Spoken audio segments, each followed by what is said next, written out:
السلام عليكم ورحمة الله وبركاته، ازيكم يا حبايبي عاملين إيه؟ اللهم صل وسلم وبارك على سيدنا محمد، كل سنة وأنتم طيبين وعيد سعيد عليكم يا رب.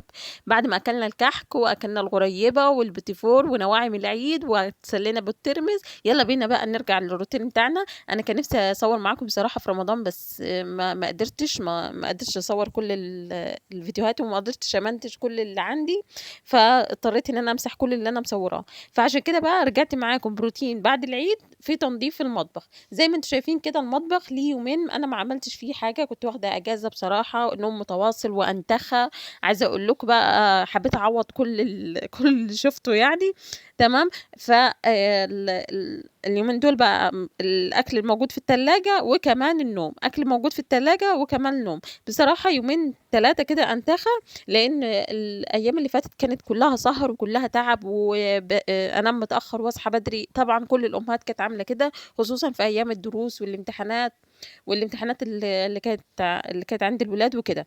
تمام. زي ما انتم شايفين كده المطبخ يا دوب الدنيا اتدربكت فيه بصراحة خالص، فقلت بقى أصور معاكم فيديو تحفيزي كده ينشطنا ويطلعنا من الأنتخة اللي احنا فيها دي. وخصوصا كده كمان هندخل على يعني لو سيبنا المطبخ كده هندخل على منعطف مش لطيف كده في تنظيف الشقة.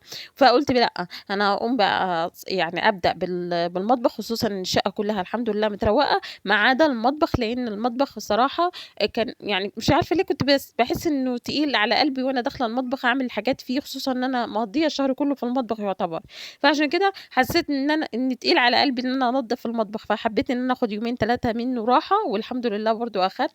وكمان يوم العيد أخدته عند ماما يعني وكده.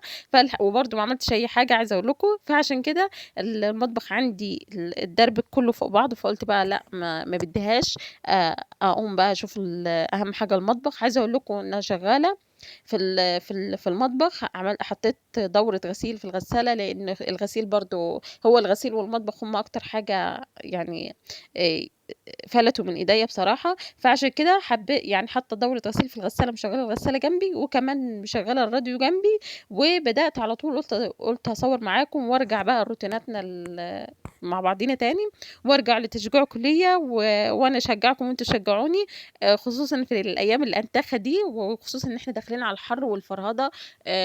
أنا باحب الحر بس ما باحبش الفرهدة بتاعته، يعني أنا باحب الحر وباحب عشان بنطلع كتير في الحر وكده، والولاد طبعًا مش بتتعب كتير زي الشتا، بس أنا يعني ما باحبش الفرهدة فيه، يعني خصوصًا في وقفة المطبخ. فعشان كده بقى عايزين ناخد كل حاجة من أول بأول بالمرّة كده، عشان خاطر ما فيش أي حاجة تتركن علينا. فزي ما قُلت لكم أنا مشغّلة دورة غسيل في الغسالة، وكمان بدأت بالمواعين والحمد لله الولاد وخصوصًا إن كلّهم إحنا كانوا قضّينا نايمين عايزة أقول لكم رمضان وأنا ده ما كانش باصوّر فيه لكم ولا نوم الفيديو. ولا أي حاجة، ف كنت يعني مش عارفة ليه اشتغلت بمزاج كنت بقى. خايفة لأحسن تمام. اللي يعدّي هو بسرعة، صاحية وفعلًا الصبح هو الساعة عدّى 8:00 بسرعة، بقى، مجرد وقُلت ما جه بقى أبدأ معاكم العيد يعني بمزاج حسيت إن كده، أنا عشان خلاص خاطر إيه، عشان مش خاطر يعني ما حسيت إن أنا ما باحلم، يعني بسرعة الولاد كده ممكن عدّى أفضل الشهر طالعة بسرعة، من عدّى المطبخ، شهر داخلة من بحاله. المطبخ، طالعة داخلة، طالعة داخلة. تمام. لكن وهُم نايمين أنا شغّالة تمام. وخصوصًا بقى إن إحنا داخلين على المهام الأدائية للولاد، فعايزين نذاكر لهم، فعايزة أخلّص بدري شوية علشان خاطر بنبدأ بقى نشوف ورانا إيه في المهام الأدائية دي، لإن بصراحة إحنا خدناها أيام كده ما بنذاكرش خالص، كسل في كسل بصراحة. وكمان خبيز العيد وكده، أنا صوّرت خبيز العيد بس بصراحة ما نزّلتهوش. يعني برضه حِسْت الظروف معايا وكلام من ده، بنتي شوية تتعب، شوية مش عارفة إيه، فقُلت بقى مش مشكلة. تمام. بس إن شاء الله، إن شاء الله نرجع مع بعض تاني لفيديوهاتنا وروتيناتنا والروتينات التحفيزية والتشجيعية بتاعتنا، وإن شاء الله، إن شاء الله مش هاغيب عنكم تاني. يا رب بس كلّكم تكونوا قضّيتوا أجازة حلوة أجازة سعيدة كده، وهترجعوا طبعًا على شغل المطبخ طبعًا زيي كده، بس الحمد لله.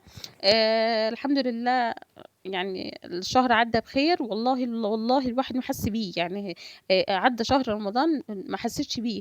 يوم الوقفة ده الواحد عيّط فيه يعني عشان خاطر بس الشهر ما حسّيناش بيه أصلًا، ولا حسّينا يعني إمتى جِه وإمتى راح، أنا حسّيت نَفْسي كإنّي باحلم. تمام. فالحمد لله ربنا يعود علينا الأيام بالخير يا رب، وإن شاء الله ويبلّغنا رمضان 2025 إن شاء الله على خير وإحنا في أحسن حال بإذن الله. وإن شاء الله يهِل علينا برضه عيد الأضحى بإذن الله بالخير يا رب كمان. الحمد لله برضه في أعياد تانية الحمد لله يعني، تمام. بس الواحد بيسعى على شهر رمضان عشان يعني بيروح منّه كده، فبصراحة عشان كده أنا ما كنتش عارفة أصوّر خالص، لإني ما كنتش فاضية، يعني ما فيش وقت للتصوير أخلّي بالي من الولاد، وكمان عايزة أذاكر لابني في سَنة رابعة، وكمان بنتي الصغيّرة تعباني يعني، تمام. فعشان كده بصراحة ما كنتش عارفة أصوّر حاجات كتير. فزي ما أنتم شايفين كده مسحت الرخامة وروّقتها خالص، وبعدين غسلت المواعين. الحوض بتاعي صغيّر، فبيبين المواعين إنهم كتار، تمام، إنهم حاجات كتير يعني، تمام. بس هو أصلًا الحوض بتاعي صغيّر، تمام. فمش يعني بس بيبين لي حاجات كتير أوي، يعني اللي هو عامل زحمة، تمام.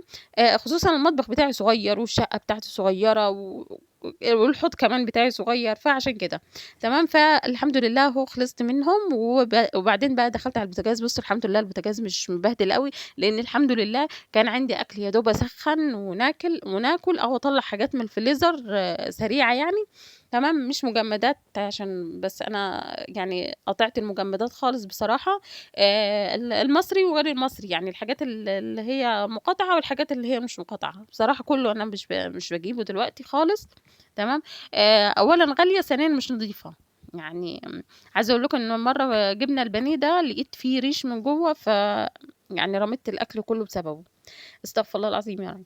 بس يا جماعة فحبيت فدخلت بقى على البوتاجاز، وقُلت بقى أنضّفه وأرجّعه بقى زي جديد، زي اليومين بتوع العيد بقى. في أيام العيد كان في راحة كده وأنتخة، والدنيا كانت تمام، كل حاجة أول بأول، أول بأول كده، تمام. بعدين بقى خصوصًا اللي هو قبل العيد بيومين كده، عشان تحافظي طبعًا على نضافة المكان، وتحافظي على نضافة المطبخ بتاعِك. فعشان كده بقى نرجع بقى للأيام الحلوة دي تاني، تمام. ونرجع ونسيب الأنتخة دي تاني، خصوصًا الناس كلّها هترجع الشغل بقى، ما جاتش علينا إحنا برضه نرجع نشوف إيه اللي ورانا، تمام. عايزة أقول لكم كمان إن أنا في فترة العيد كنتش يعني ما كنتش باعمل حاجة غير إن أنا أسمع المسرحية مثلًا، وأقعد قدّام التلفزيون شوية، أقعد قدّام أمسك التليفون شوية يعني لو مسكته بصراحة. بس تمام، ما كنتش باعمل أي حاجة. بس بصراحة وحشني التصوير، ووحشتوني، وحشتني أوي تعليقاتكم الحلوة، ووحشني أوي، أوي التصوير والكلام معاكم بصراحة. فعشان كده حبيت أرجع معاكم إن شاء الله في فيديو جديد، عايزاكم تشجعوني بقى عشان أرجع وأكمّل تصوير معاكم. هنا بُصّوا الأرض قُلت بُصّوا هي الأرض قديمة شوية، تمام، لإن الشقة بتاعتي قديمة أنتم عارفين.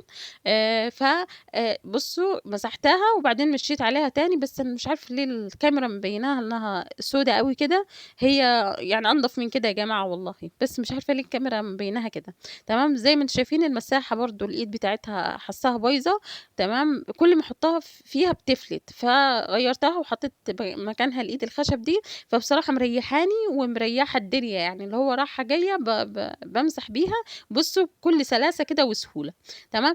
حتى لمّا فكّيت الغيّار بتاعها ده وشطفته، تمام، على الحوض برضه يعني رجع، بقيت أمسح بيه أحسن من الأول بكتير. زي ما أنتم شايفين كده. بعد ما خلّصت بقى المطبخ قُلت بقى خلاص أعمل ماسك كده لإيديّا، عشان إيديّا بصراحة يعني عايزة أحافظ عليها بقى من أيام الماسكات وكده. بُصّوا، أنا ما أحبّش الكريمات ولا يعني أحب كريمات الترطيب، لكن كريمات التفتيح وكده بصراحة مش مجرّبة حاجات فيهم كتير، تمام. فعشان كده باحب الحاجات الطبيعية، أحب الحاجات اللي باعملها في البيت، الماسكات الطبيعية. وإن شاء الله، إن شاء الله أنا ناوية أعمل كل فيديو إن شاء الله أنزّل ماسك جديد عشان أشجّعكم وتشجّعوني، تمام. لإن بصراحة الماسكات الطبيعية لمّا كنت بانتظم عليها كانت بتدّيني نتيجة حلوة أوي، خصوصًا للبشرة والإيد والجسم وكل حاجة، تمام. دي الحاجات الطبيعية دي أحسن حاجة ممكن تستخدميها، ممكن تعملي بيها حاجات لنفسِك، تمام. طبعًا أنا حطيت معلقة من البن ومعلقة من الزبادي وحطيتها على بشرتي، تمام. هنا بقى على إيديّا حطيت معلقة من السكر عشان السكر برضه بيعمل تقشير حلو أوي، بس بصراحة ما باحطش السكر على بشرتي، باحط البن وباحط اللي هو القهوة يعني، وباحط الزبادي. بصراحة بيدّي نتيجة حلوة أوي، بيفتّح حلو أوي، وكمان بيدّيكِ نضارة لبشرتِك، تمام. أنا عارفة إن الفيديوهات دي كان لازم تنزل قبل العيد، بس معلش يا جماعة والله هنصوّر مع بعض إن شاء الله كل يوم نعمل فيديوهات وأقول لكم بقى على تجربتي في الحاجات الطبيعية إن شاء الله. بُصّوا زي ما أنتم شايفين كده إيديّا يعني بيعمل تفتيح للبشرة حلو أوي. وبعدين بقى غسلتها بعد ما نشفت قعدت ربع ساعة نشفت، وبعدين غسلتها بالمَيّة عادي، بالمَيّة الفترة، وبعدين بالمَيّة ساقعة، وبعدين بقى بارطّبها بالكريم المرطب ده اللي هو Clear and More اللي هو حلو أوي. بس محتاج إن أنتِ ترطّبي يعني تحطّي منه كمية كبيرة عشان خاطر يدّيكِ ترطيب أحلى. طيب يا حبايبي، وكده الفيديو بتاعنا يكون خلص، أشوفكم على خير إن شاء الله في فيديو جديد. أتمنى منكم طبعًا الاشتراك في القناة ولايك للفيديو و وشير للقناة. وأشوفكم على خير إن شاء الله في فيديو جديد، والسلام عليكم ورحمة الله وبركاته.